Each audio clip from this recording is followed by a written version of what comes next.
kaya ang adobo na aso.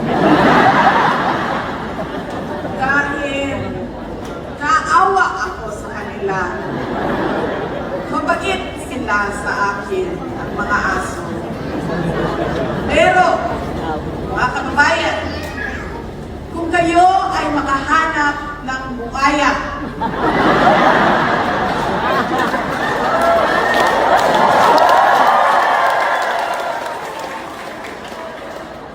dito sa Cordillera, ay marami kami sa Davao City na marunong maglechon ng buhaya.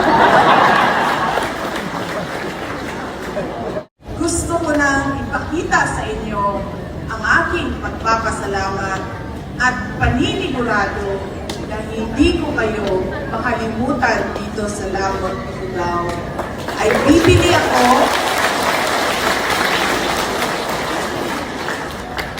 ako ng lupa at bahay dito sa inyo sa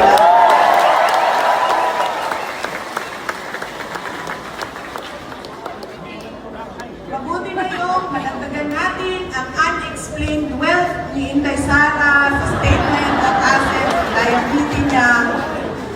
Saan niya kinuha ang pagbili ng bahay sa Lamot. Mamaya, lahat ng may binibenta, maliit lang. Uy, huwag yung ekta-ektarya na lupa. Maliit lang. Na pwedeng paglagyan ng kwarto, kusina, at banyo para naman sa susunod na fiesta ay pwede din kayong kumuha ng pansit at lechon sa bahay ko.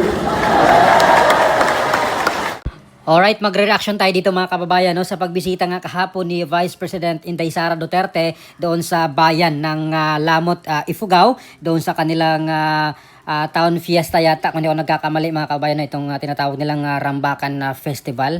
At siya nga po yung pangunahing bisita doon mga kababayan sa kanilang programa no, sa kanilang bayan. At nagsabi pa si VP Sara na hindi niya makalimutan itong Lamot Ifugao.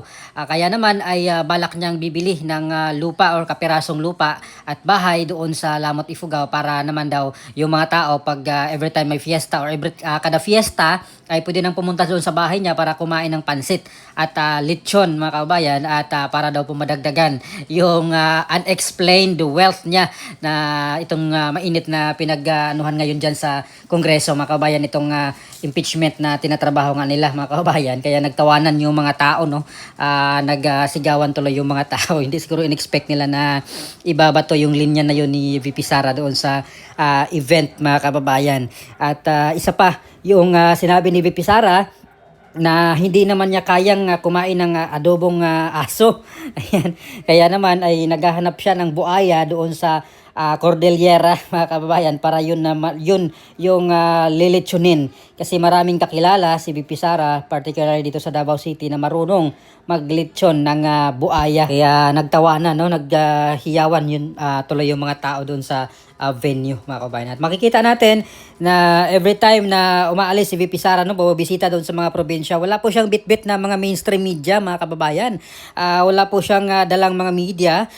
Yung mga tao mismo yung nagvi-video sa kanya no, at nagwe-welcome sa kanya. At makikita naman natin kung sino yung totoong tao at sinong hindi. Kasi maraming nagbabash kay VP Sara, lalo na ngayong panahon na ngayong mga panahon na ito, na umaalis siya, nagpupunta sa mga probinsya, nag-guest speaker doon sa mga graduation, at ngayon dito sa Ifugao, sa fiesta or sa kanilang festival, ay maraming mga nagbabash din kay VP Sara, particularly itong mga anti-Duterte talaga, no? Itong mga Duterte diehard haters, DDH, na talagang binabatikos nila kasi nangangampanya na daw si VP Sara. So, yun po yung kanilang mga palusot, no? Yung kanilang mga intriga, pero didman naman si VP Sara niyan, mga kaubayan, no? Hindi naman niya pinapatulan yung mga ganong tira no, ng mga kalaban niya sa politika, dahil yung kanya ay talagang trabaho lang po at iniimbita lang po siya mga kababayan. No? Hindi naman po si VP Sara yung nag-insist na pupunta doon. No? Iniimbitahan po siya ahead of time para dumalo doon sa mga lugar na iyan, no? Sa mga graduation ceremony, sa itong festival. Ay hindi naman si VP Sara yung kusang pumunta doon. No? Bigla-bigla, iniimbitahan po yan. Matagal na po yung invitation yan. At marami nga pong nag-invite sa kanya na nag-cancel. No?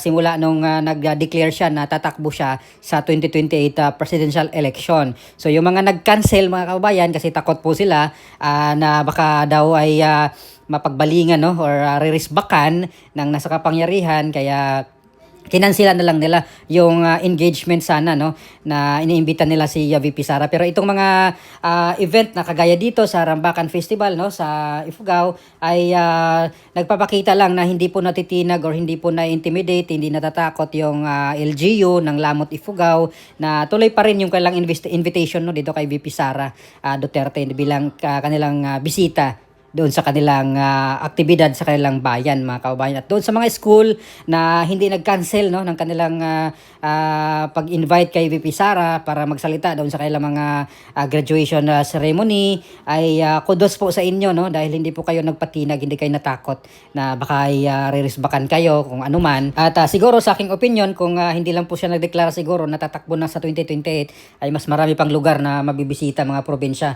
Particularly yung mga malalayong mga probinsya mga kabayan na hindi na po halos abot, no, ng mga politiko, malalaking politiko dito sa ating bansa, no. At marami po tayong nabasang comment na si VP Sara ang nakapunta lang, no, doon sa mga lugar na yon, pinakaliblib na napuntahan ni VP Sara. Walang ibang politiko na mga galing nasyonal ang pupunta doon at naglalakad ng malayo, no, doon sa mga bundok na mga kababayan. At naalala ko nga yung pagbisita ni VP Sara doon sa Tarangnan Samar, no, na naglakad po siya talaga doon sa bundok mga kababayan. At yung kalsada ay talagang daanan ng mga ordinaryong Pilipino na nakatira doon sa bundok, no, yung hindi simentado, pero walang kaarte-arte itong si VP Sara na naglakad doon. At sinamahan pa siya ng mga residente doon mga kababayan, no, sa Tarangnan Samar kasi may pinuntahan po siya na biktima ng landslide.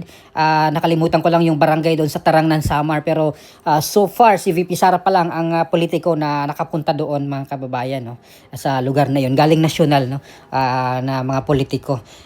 Kaya maraming natuwa at nag-appreciate kay VP Sara doon sa kanyang ginawa na hindi po talaga siya maarte. Unlike doon sa mga batikos ng iba na pakitang tao si VP Sara, hindi po ganun. Makikita naman po natin sa reaction ng mga mukha ng mga tao na talagang kusa yung kanilang pagtili, kusa yung kanilang pagsigaw, kusa yung kanilang pag-smile, no. Walang nagmando sa kanila na sigaw kayo, pumalakpak kayo, unlike doon sa mga ibang politiko na merong direktor. At alam ko at alam nyo kung sino yung mga politiko na iyan or sino yung politiko na yan na may magmamando pa na sumigaw kayo or palakpak kayo, magtayuan kayo pagdating ng bisita. So kay VP Sara, makikita natin na genuine yung mga reaction ng mga tao mga kababayan. At wala po siyang bitbit ng mga mainstream media para magpabango sa kanyang image, no. Mali yung mga bintang sa kanya ng mga critics, yung mga anti-Duterte. So ano po masasabi nyo dito mga kababayan sa pagbisita ni VP Sara dito po sa norte, no, dito sa Ifugao? At talaga na bang wala ng solid north, no? Kasi marami ng mga naka-green dito sa Ifugao mga kababayan. At hindi lang yan, no, marami pang mga probinsya dyan sa norte ang susuporta kay VP Sara Duterte mga kababayan. So please comment down below. Maraming salamat. God bless po sa ating lahat.